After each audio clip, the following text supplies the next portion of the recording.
A Bíblia, ela lida de maneira coerente, de maneira sensata, com o mal, com a tragédia. Ela nos mostra a razão do mal. O próprio Senhor Jesus nunca atribuiu o mal que alguém sofre nesse tempo a alguma coisa que tenha feito ou cometido anteriormente. Certa vez, os discípulos do Senhor Jesus o procuraram para tentar entender o caso de um homem que havia nascido cego.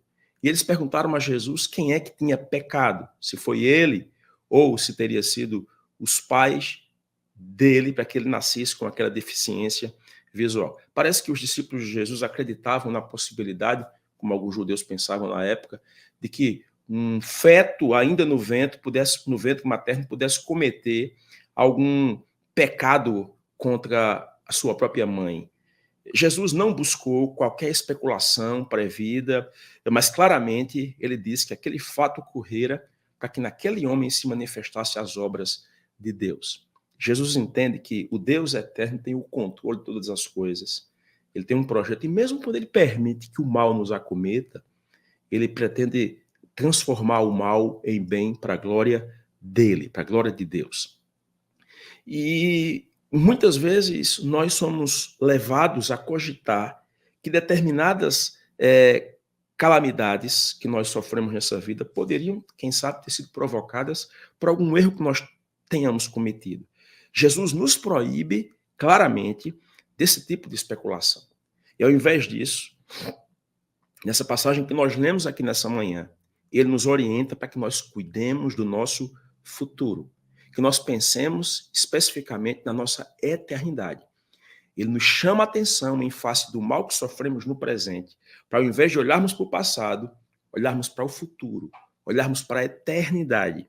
É exatamente isso que ele diz aqui nessa passagem de Lucas, capítulo de número 13. Na passagem que nós lemos, Jesus condena a associação entre a calamidade, a tragédia e alguma forma de iniquidade particular.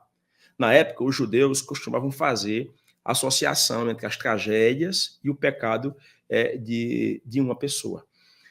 Isso é uma cultura muito comum. Aliás, a teologia da prosperidade, tão em voga em nossos dias, ela costuma fazer isso. Né? Se você está doente, é porque você deve ter feito alguma coisa errada.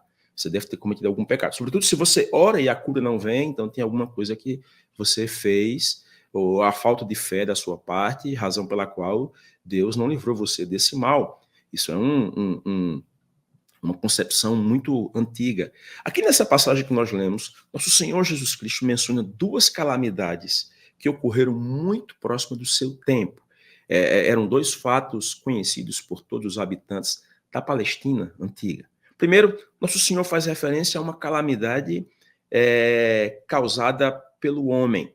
Ele se refere aqui, no versículo de número 2, a galileus que foram mortos, cujo sangue deles Pilatos misturou com os sacrifícios que eles estavam fazendo. Jesus faz referência, então, a esse fato que foi provocado pela postura, pela maldade de Pilatos, o governador romano, que havia cometido esse terrível fato. Ele era o causador dessa tragédia.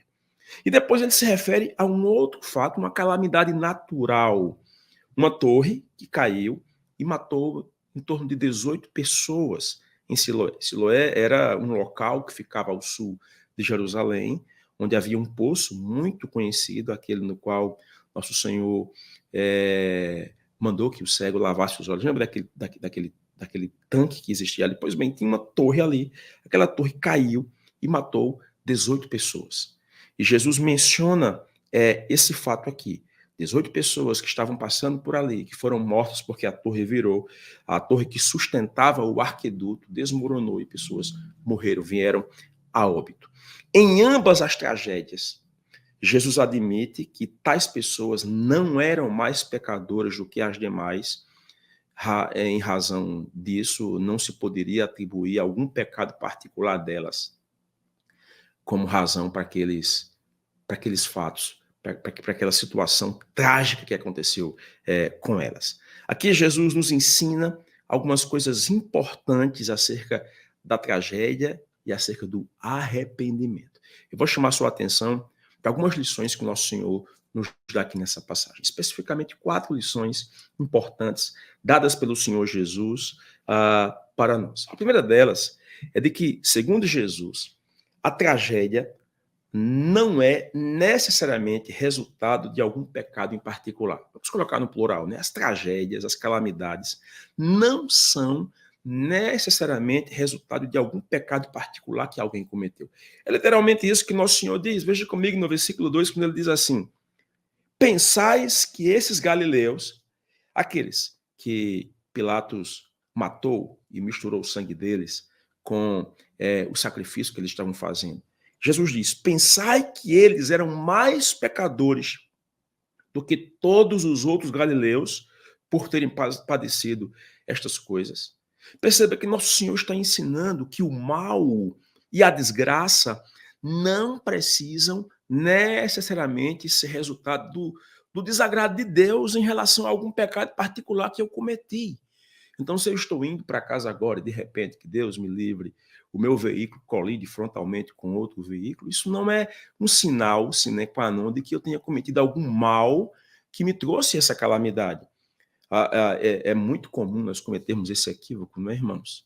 De funcionarmos mais ou menos como os amigos de Jó. Você lembra deles? Tem um deles em especial, Elifaz, que quando Jó perde os filhos, perde os seus bens, perde o amparo da esposa, que ao invés de lhe consolar, blasfema, inclusive, sugerindo que ele amaldiçoe a Deus e morra logo.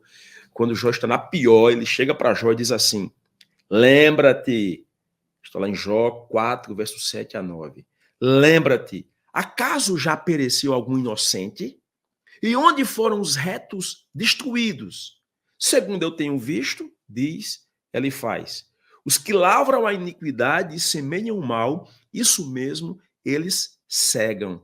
Com o hálito de Deus perecem e com o assopro da sua ira se consomem. Veja, nessa concepção aqui de Elifaz, o mal é sempre consequência de alguma maldade específica, particular que alguém cometeu. E o bem, segundo ele, é uma demonstração da recompensa que Deus está dando por alguém agir em bondade, por alguém agir com justiça. A Bíblia, de fato, ela admite que todo o mal do mundo é resultado do pecado, não tenha dúvidas disso. Todo o mal que acontece no mundo é resultado do pecado original, da queda moral do homem. Mas não é verdade que todo o mal é resultado de algum pecado específico, de algum mal específico cometido por alguém. Ainda que, às vezes, de fato, nossos pecados, nossos erros possam nos trazer males, possam nos trazer consequências. Sim, de fato, o apóstolo Paulo, quando escreve, por exemplo, a Timóteo, no capítulo 5, versículo 24, ele diz assim: os pecados de alguns homens aparecem antes mesmo de serem julgados. Os de outros são descobertos depois. Paulo está admitindo que erros cometidos, pecados cometidos, é possível que eles tragam consequência nesse tempo presente. Mas nem sempre isso acontece. Então não é possível você generalizar toda a situação trágica, associando ela a algum pecado, algum mal que alguém cometeu. Isso é claramente dito aqui pelo Senhor Jesus, e a Escritura não recomenda que nós façamos as mesmas atitudes que tiveram os amigos de Jó, de atribuir o sofrimento de alguém a algum pecado que ele cometeu, ainda que todo o mal seja consequência do pecado humano. Nem todo o mal específico é consequência de algum pecado específico que eu tenha ou você tenha cometido, entende? Então, nesse sentido, meus queridos irmãos, nós devemos ter muito cuidado quando nós estamos associando as tragédias de alguém a algum erro que nós julgamos que essa pessoa tenha cometido, principalmente quando nós não temos conhecimento do fato específico.